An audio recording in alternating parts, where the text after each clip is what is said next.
Olá, amigos, tudo bem com vocês? Eu quero contar para vocês hoje a história de Daniel. Daniel fez uma chamada pelo Uber e ali na região do Portão, aqui em Curitiba. E eu, quando estacionei o carro, eu consegui ficar bem de frente. Estacionei em cima da calçada da casa de Daniel e fiquei ali esperando que o passageiro viesse. De repente, a porta se abriu e alguém saiu lá de dentro. Um homem com os seus 38, perto dos 40 anos mais ou menos, e ele demorou um pouco para sair de dentro de casa, mas eu esperei pacientemente, tranquilamente, escutando minha música, e de repente então ele abriu o portão de correr, fechou o portão, passou o cadeado, e eu vi que ele tinha um pouco de calma, de cautela, e ele estava agindo um pouco diferente do normal, do uso habitual que uma pessoa faz para abrir e fechar um portão. Então, quando ele se virou para vir para o carro, ele esticou a bengalinha dele, deixou que ela se desdobrasse, e então eu entendi que Daniel era um cego, ele era portador de deficiência visual. Eu imediatamente saí do carro e ele falou: não precisa não, que eu me viro, pode ficar tranquilo. Eu só abri a porta pelo lado de dentro mesmo então, entrei no carro novamente, abri a porta pelo lado de dentro e Daniel entrou e nós começamos então a viagem. O que nós conversamos nessa viagem, qual é a história de Daniel? Se você ficou curioso para saber um pouquinho mais da história dele, vem comigo, que essa história vai ser muito interessante.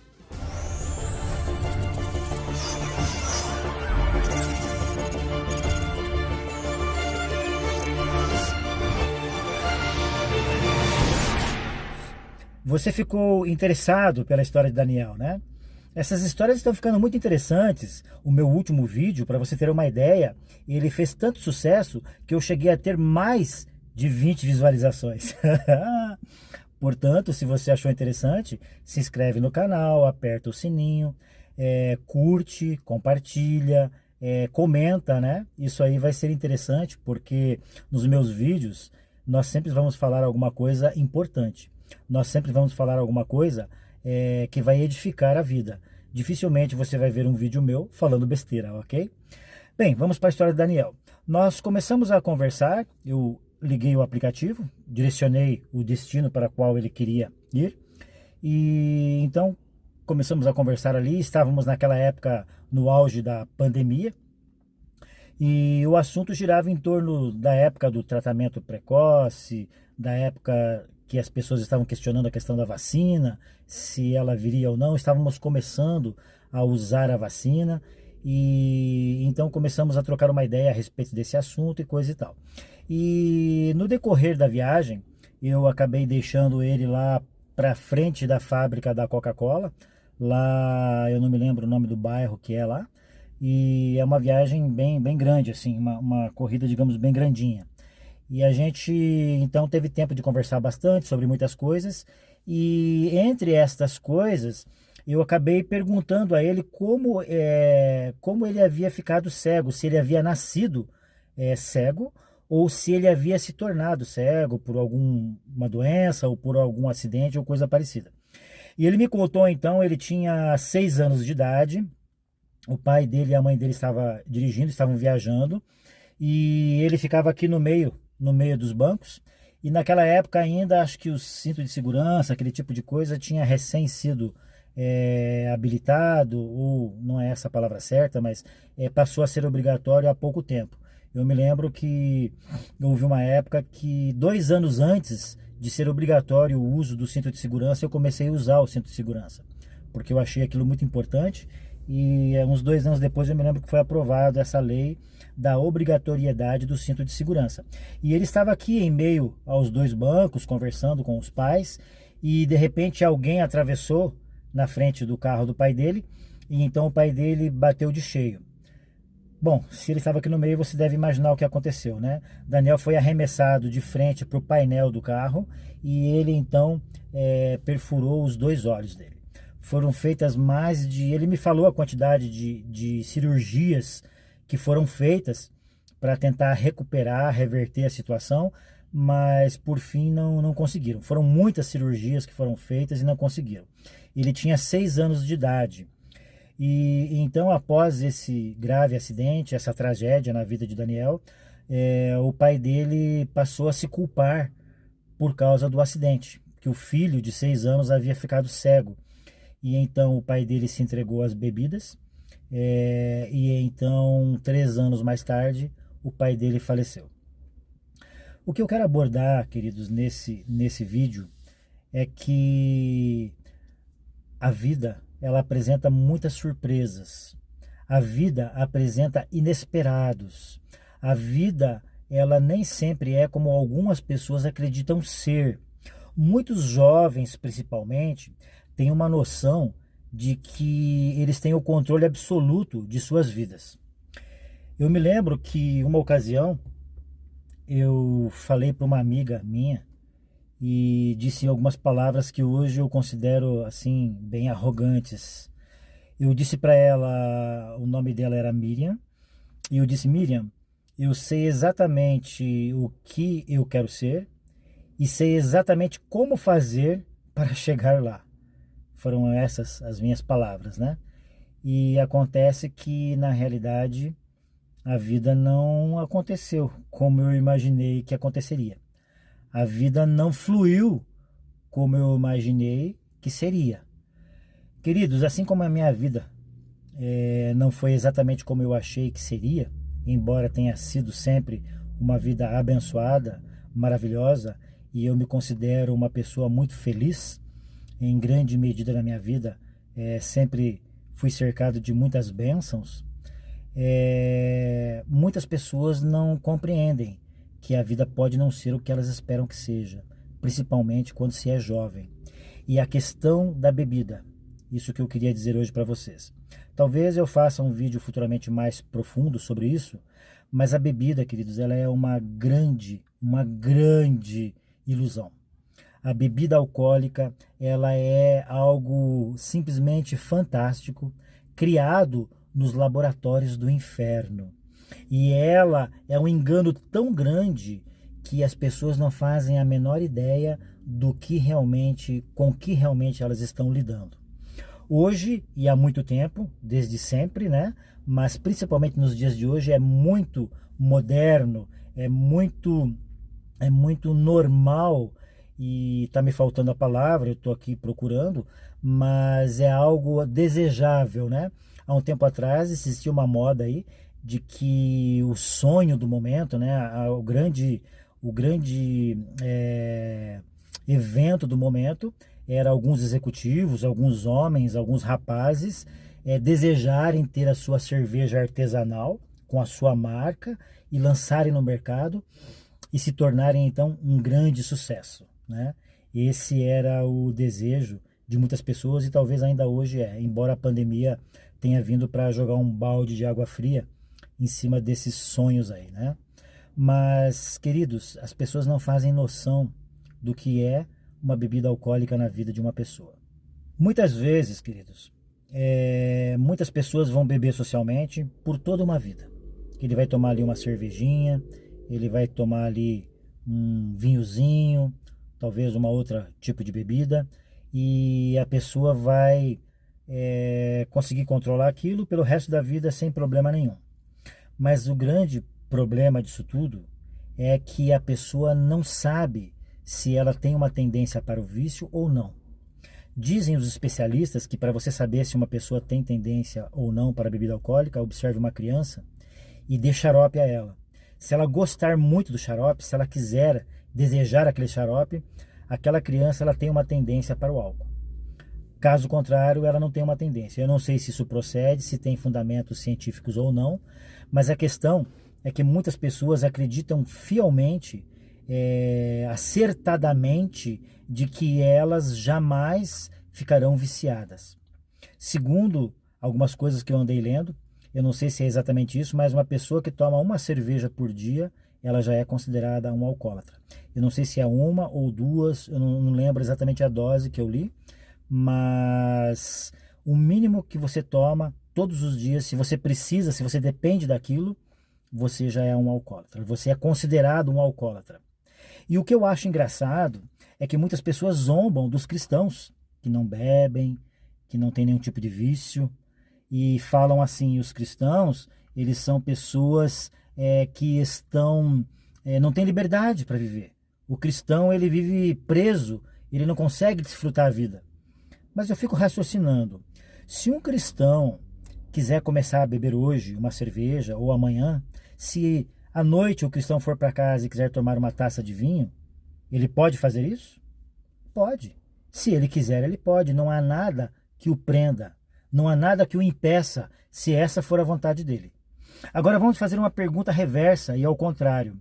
Se um alcoólatra ou se uma pessoa que toma uma cervejinha todos os dias falar que a partir de hoje ela vai ficar um ano sem colocar uma gota de álcool na boca, ela consegue?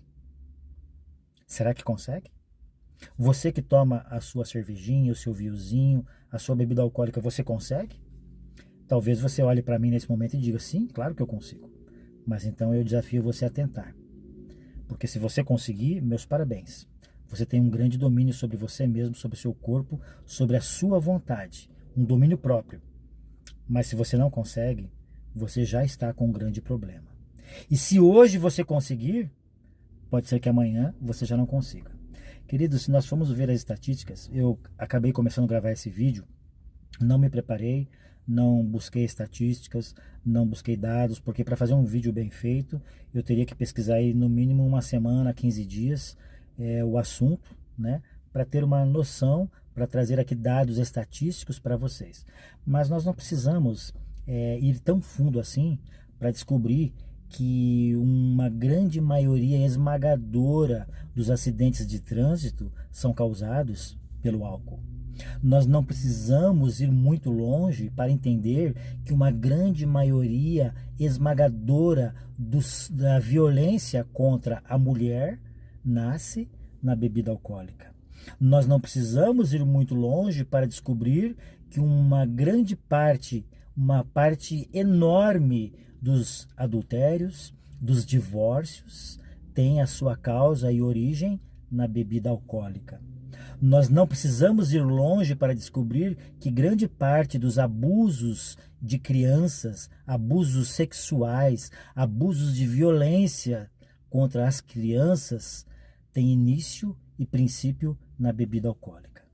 Nós não precisamos ir longe para descobrir que grande parte dos feminicídios tem origem e princípio na bebida alcoólica. Nós não precisamos ir longe para descobrir que a falta de uma boa educação para os filhos, a falta de amor na família, muitas e grandes vezes tem seu início e princípio na bebida alcoólica. Nós não precisamos ir longe para ir longe aqui nesse vídeo e começar minuciosamente destrinchar o assunto. Grande parte dos problemas da humanidade, problemas profundos, terríveis, quedas de avião, quedas de aeronaves, acidentes de trabalho, violência contra a criança, contra a mulher, lares desfeitos, uma grande desgraça da sociedade tem a sua origem e o seu princípio na bebida alcoólica, que é tão festejada e que de uma maneira politicamente correta, os comerciais hoje dizem assim, beba moderadamente, quando deveriam jamais fazer um anúncio de bebida alcoólica. Jamais um homem deveria molhar a chupeta de uma criança e na cerveja que ele toma e colocar na boca dela. Jamais um médico deveria dizer que uma pessoa deve tomar uma tacinha de vinho por dia, porque aquilo faz bem para a saúde. Ora, meu querido, quem não sabe o que faz bem para a saúde é o vinho tinto que está no vinho, o suco de uva puro que está no vinho, misturado com a bebida alcoólica. Apesar de estar misturado com a bebida alcoólica, apesar de estar misturado com o álcool destrutivo e com resultados funestos para a saúde, apesar de tudo isso, ele ainda faz bem. Por que ele faz bem? Porque contém o suco de uva puro, que sai da videira e que traz benefícios para a saúde. Por isso que ele faz bem, não por causa do álcool. Mas se é isso que faz bem, por que você não toma então uma taça de suco de uva puro todos os dias? Então eu tenho certeza que você será uma pessoa abençoada. Eu tenho certeza que você vai ter uma saúde abençoada, porque Deus fala na Bíblia que no cacho de uva há bênçãos, que quando você toma um suco de uva puro, há bênçãos. Há textos da Bíblia que eu não fui buscar, mas tem um texto muito interessante. A Bíblia fala o seguinte: não olhe para o vinho quando ele se mostra vermelho, porque no final ele pode te picar como uma cobra. Na realidade, queridos, o vinho, a Bíblia fala para você não olhar para o vinho quando estiver vermelho, porque o vinho não é vermelho, o vinho é vinho, o vinho é bordô, ele é escuro. Se ele está vermelho, é porque ele está misturado com a bebida alcoólica. Por fim, ela fala que você vai tomar a bebida alcoólica e vai se sentir como se estivesse lá em cima no mastro de um navio que balança para lá e para cá. Vai falar palavras tolas, vai fazer papel de ridículo. Quantas vezes estou na rua e não vejo pessoas com o pé redondo, né, cambaleando de um lado e para o outro. Eu mesmo já parei o carro e já fui socorrer pessoas na rua porque ia cair na vala ou poderia ter sido atropelado. Já levei pessoas alcoolizadas para casa, mas elas não sabiam onde era a casa delas, então tive que deixar em algum lugar porque a pessoa não sabia onde era a sua casa. Sabe, queridos, a pessoa pode ser nova, você pode ser uma pessoa que bebe socialmente, mas quando a vida te der a rasteira, quando surgir um grande problema na sua vida, para onde você vai correr? Quando um amigo seu te puxar o tapete e você perder a sua sociedade, quando uma esposa te trair, quando um filho se drogar, quando você perder o emprego e não conseguir sustentar a sua família, quando você tiver um problema de saúde, quando alguém que você ama morrer e você estiver vivendo ali de luto, um grande problema inesperado na sua vida, para onde que você acha que você vai buscar a solução?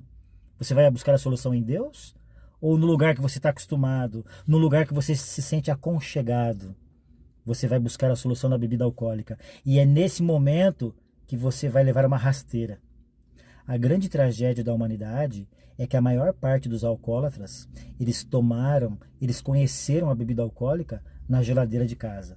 Porque o seu pai e a sua mãe colocavam a bebida alcoólica lá. É muito bonito, há uma cultura muito grande. Você sabia que existem mais de 10 mil tipos de uvas que podem ser, eu não sei se estou falando certo, se são uvas ou se são vinhos que podem ser feitos com uvas misturadas. Eu acho que existem mais de 10 mil qualidades. Eu ouço sempre na rádio um vinicultor, é isso? Alguém que entende de uvas, não sei o nome dele. Entende de vinho. Queridos, aquilo é tão sofisticado, é tão bonito, é tão charmoso, é tão elegante, é tão sedutor. Tudo que envolve bebida alcoólica, principalmente os vinhos, é muito requintado. Aquilo se reveste de uma coisa maravilhosa. Mas eu vou contar duas situações para vocês agora. Primeiro, uma visão de Ellen White que ela teve, e depois eu quero terminar com a história de Roberto. Eu vou mudar o nome dele para não ter problema, porque Roberto foi um grande amigo meu. Queridos, Ellen White teve uma visão e diz que Satanás estava reunido com os seus anjos e ele desejava inventar alguma coisa para acabar com os homens. E você sabe que Satanás já observa a humanidade há mais de 6 mil anos. Lá antes do dilúvio, quando os homens já começaram a misturar as bebidas, depois do dilúvio, quando os homens começaram a misturar as bebidas, ele percebeu que a bebida tirava a razão, tirava a noção, tirava a concentração das pessoas. E ele percebeu que as pessoas faziam muitas besteiras ali. Então ele resolveu inventar a bebida alcoólica. Ele formulou nos laboratórios do inferno a bebida alcoólica para que as pessoas se embebedassem, para que elas se destruíssem e destruíssem outras pessoas. Uma pessoa que morreu precocemente por causa da bebida alcoólica, ela perdeu anos da vida dela em que ela poderia ter aceitado Jesus e herdado a vida eterna. Mas ela perdeu para todo sempre a vida eterna dela por causa da bebida alcoólica. Uma pessoa que morreu no trânsito, uma pessoa que perdeu a vida por causa de um alcoólatra, que poderia ter vivido muito tempo e não aceitou Jesus a tempo, ela perdeu a eternidade dela por causa de uma outra pessoa. Mas Deus é justo. Deus dará oportunidade para todas as pessoas. Sabe, queridos, eu quero terminar com vocês contando aqui a história de Roberto. Mas antes eu queria dizer para vocês o seguinte. Tinha um raciocínio que agora fugiu. Talvez ele volte. Bem, Roberto era um amigo meu. Nós trabalhávamos numa empresa, éramos projetistas de imóveis, né? E Roberto, ele tinha um talento tão maravilhoso para fazer projetos, que todos os projetos de uma grande empresa que eu trabalhei eram feitos por ele. Toda vez que a empresa ia abrir uma loja, dos mais de 20 projetistas que existiam lá, o dono da empresa chamava ele para fazer os projetos, porque o projeto dele era muito bonito, ele era muito capacitado para fazer os projetos. Houve uma época que ele era o nosso corretor de projetos, porque ele tinha uma habilidade muito grande. Só que Roberto tinha um pequeno problema, né? Ele bebia. Ele, num dado momento, ficou desempregado, perdeu a esposa, se separou, se casou com uma outra mulher, teve um bebê com uma outra mulher, a outra mulher se separou dele também, aí começou a ter que pagar pensão e mudando de emprego de para lá e para cá, ganhando pouco, vivendo apertado. E trabalhávamos então numa última empresa que eu fui trabalhar com ele, numa segunda empresa. Quando eu fui para lá, ele já estava trabalhando nessa segunda empresa, que já havíamos trabalhado numa outra juntos. E então, queridos, todos os dias eu dava uma carona para ele, porque ele não tinha mais carro, ele já tinha bebido o carro dele. E ele pedia para eu deixar ele num bar. E eu sempre falava, Roberto, cara, isso não é o melhor caminho. Falávamos de Deus, refletíamos sobre muitas coisas, e a sementinha que eu fui plantando, eu fui colocando ali no coração de Roberto. Só que o tempo passou, eu saí daquela empresa, aquela empresa fechou, e Roberto também saiu e nós não nos vimos mais. Passaram-se uns 2 anos, então alguém me contou uma notícia espantosa. Roberto havia morrido, e ele faleceu, por causa de uma briga num bar. Sabe, queridos, a bebida alcoólica, quando Roberto começou a beber, estava sob controle. Ele só bebia socialmente. E uma ocasião eu questionei uma outra pessoa a respeito disso. Eu perguntei, será que você tem capacidade? Quando você enfrentar um divórcio, quando você enfrentar um desemprego, todas essas questões que eu já enumerei aí, a pessoa me respondeu, sim, eu já passei por tudo isso. E hoje eu bebo socialmente. Queridos, há muitas pessoas que bebem e depois vão pregar. Há servos de Deus que acreditam que nada tem a ver a bebida alcoólica com eles falarem do amor de Deus. Mas eu perguntei para essa pessoa e ela disse que com ela não teria problema nenhum, porque ela já passou por tudo isso e ela não teve problema nenhum. Só que essa pessoa tem 30 anos. Será que quando essa pessoa tiver 40, 50 ou 60 anos, ela vai ter a mesma capacidade de suportar todos os problemas? Ou será que ela vai buscar na bebida alcoólica uma solução para os problemas dela? Sabe aquela ilustraçãozinha que você coloca uma cestinha, um palitinho, uma quirera e o passarinho vem ali comendo? Ele come, sai, vai lá dentro, faz e volta. E quando ele está bem confortável lá dentro, alguém pega e puxa o palitinho com uma cordinha, né? Com um barbantinho. E o passarinho fica preso. Satanás faz isso com as pessoas. Elas não percebem. Tudo está atrás de uma cultura, um comercial bonito, de uma cerveja. Vai verão, vem verão, né? Desce redondo. E aquilo deve ser tão gostoso. Eu nunca gostei. Eu tentei me acostumar com a cerveja sem álcool. Lá em casa de vez em quando tem, mas mesmo assim eu queria tomar cerveja sem álcool porque eu acredito que ela era mais saudável, acreditei que ela era mais saudável que o refrigerante. Porque quando você toma um copo de refrigerante, você precisa tomar 36 copos d'água para tirar o efeito maligno que aquilo traz para o seu organismo. Então eu falei, de certo, a cerveja é melhor, porque tem o malte da cevada e tudo mais. Mas depois eu fui dar uma pesquisadinha. Queridos, a mesma quantidade de açúcar que tem num refrigerante, tem numa cerveja. Então, eu fico imaginando, às vezes a pessoa toma 1 ou 2 copos ou 3 copos de refrigerante, mas tem pessoas que tomam 10 copos de cerveja. Se a pessoa não morrer por causa do álcool, ela vai morrer por outro problema de saúde, porque aquela quantidade de açúcar, que é um outro produto que foi criado nos laboratórios do inferno, aquilo vai acabar com a saúde da pessoa. O açúcar faz com você a mesma coisa que a AIDS faz. O açúcar faz com o seu organismo a mesma coisa que a AIDS faz, uma proporção um pouco menor. O açúcar, ele destrói as defesas do seu organismo. E é por isso que as pessoas hoje estão morrendo de tudo quanto é tipo de doenças. Bem, queridos, por falar em pessoas que pregam, servos de Deus, pessoas que se dizem cristãs e proclamam a palavra de Deus e fazem uso da bebida alcoólica, eu quero dizer o seguinte: muitas pessoas usam o argumento de que Jesus tomava vinho, que o primeiro milagre de Jesus, ele transformou água em vinho. E às vezes a gente usa o argumento com as pessoas dizendo o seguinte, meu querido, no original grego, hebraico, não me lembro agora, a palavra vinho, tanto na Bíblia que se descreve vinho, tanto o vinho alcoólico, fermentado, quanto o vinho puro, não fermentado, o suco de uva, é vinho. Não é que nem aqui no Brasil. No Brasil, no português, nós dizemos o seguinte: vinho fermentado, vinho alcoólico é vinho. Vinho não fermentado, não alcoolizado é suco de uva. Nós fazemos essa diferença. Lá na Bíblia eles chamam de mosto, né?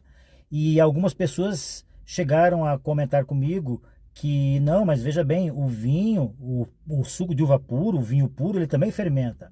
Claro que fermenta, porque naquela época não existia geladeira, não existia uma forma prática e eficiente de se conservar o vinho.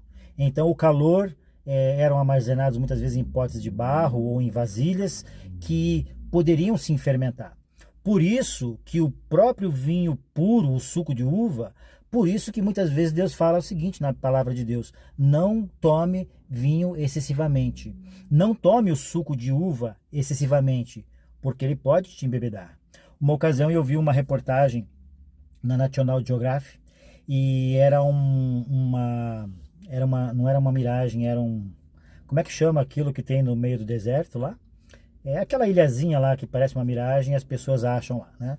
E os animais acharam ali então água, acharam árvores frutíferas e tinha elefante, tinha macaco, isso acho que foi na África, eu não sei onde foi. E eles estavam comendo as frutas que caíam no chão, mas aquilo era um calor muito excessivo. E então depois deles se alimentarem com aquelas frutas, eu vi a imagem de um elefante que estava bêbado. Ele estava cambaleando porque ele comeu uma fruta num calor muito grande e aquilo fermentou e produziu álcool e deixou o elefante bêbado. Então, queridos, se a fruta pode fermentar e produzir álcool e nos deixar bêbados, quem dirá do vinho? Então, agora você querer me dizer que o vinho que Jesus fez, o vinho que Jesus transformou, a água que ele transformou em vinho, era um vinho fermentado, aí você está querendo apelar demais, né? A Bíblia não faz distinção, a palavra na Bíblia é vinho, tanto para fermentado e não fermentado. Mas quando a palavra de Deus, em vários textos, pede para você não fazer o uso da bebida alcoólica, pede para você não olhar para a bebida alcoólica, então realmente nós acreditamos que Deus nunca pediu para que nós tomássemos bebida alcoólica nem nos aproximássemos dela. Pelo fato de que o álcool algumas vezes foi usado como um remédio para curar algum tipo de doença, algum tipo de necessidade, e isso é um uso medicinal, sem problema nenhum. Mas agora, usar isso como uma desculpa, e um dia desses eu entrei numa discussão com uma pessoa da minha igreja que queria me provar que realmente você pode sim fazer o uso da bebida alcoólica se você for moderadamente, usar moderadamente. Mas, queridos, depois de citarmos tantas desgraças que a bebida alcoólica ela traz para a vida de uma pessoa, você acha realmente viável? Você acha que Deus permitiria que nós usássemos a bebida alcoólica? Você acha que Ele nos incentivaria? Você acha que Ele deixaria sobre as mãos do ser humano dizer quanto ele pode beber e quanto ele não pode, até onde ele pode ir? Você acha que o ser humano realmente tem limites para isso? Ah, meus queridos, nós não temos poder algum sobre nossas vidas. E é por isso que as pessoas hoje estão morrendo de tudo quanto é tipo de doenças. Porque nós nos afastamos do plano original de Deus. Querido, o vídeo está ficando grande, mas eu quero deixar esse apelo para você. É claro, queridos, que uma taça de vinho, mesmo com álcool, com 8 graus de álcool, por exemplo, eu sei que ela pode fazer menos mal do que um copo de refrigerante. Mas a questão é o testemunho que você vai dar. A criança, o sobrinho, o neto, o filho, o enteado, o afilhado, a criança, querido, o sobrinho, qualquer um que vê você tomando uma bebida alcoólica, ele vai crescer achando aquilo normal. Ele vai crescer achando que aquilo é uma coisa desejável, saudável e que faz parte. Mas quantas brigas que nós vemos na rua mesmo, entre vizinhos, entre pessoas, na família, por causa da bebida alcoólica. Pensa nisso. Talvez exista uma bebida mais saudável que Deus deseja dar para você. Talvez, se você conseguir vencer esse vício, Deus possa te abençoar grandemente. Um beijo no seu coração e que Deus te abençoe.